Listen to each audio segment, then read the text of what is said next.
બાળકો, કેમ છો? આજે આપણે ગણવા જઈ રહ્યા છે ચેપ્ટર 1 નો સ્વાધ્યાયનો પહેલો દાખલો. ખૂબ સરળ દાખલો, એમસીક્યુ અને ગુજકેટમાં પૂછી શકાય. તો ચાલો આપણે ચાલુ કરીએ. 2 × 10⁻7 કુલમ અને 3 − 10⁻7 કુલમ વિદ્યુતભાર ધરાવતા. તો સૌથી પહેલા આપણને વિદ્યુતભાર આપેલો છે Q1 બરાબર 2 × 10⁻7 અને Q2 બરાબર 3 × 10⁻7.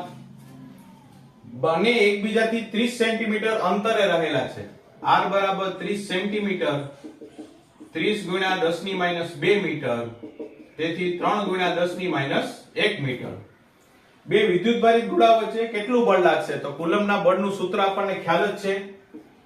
F બરાબર K Q1 Q2 છેદમાં R².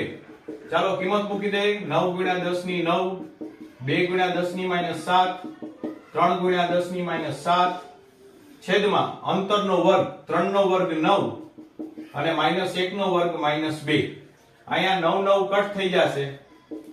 3 2 6, -2 આવશે +2, 9 ને 2 11, 7 ને 7 14, -14 વત્તા 11 એટલે -3 ન્યૂટન. આ તમારો જવાબ.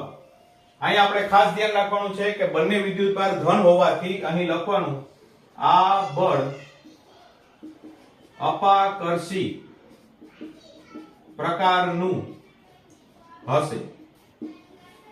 ઓકે બાળકો, ખૂબ આત્મવિશ્વાસ સાથે દાખલા ગણો. Best of luck. Hari Om.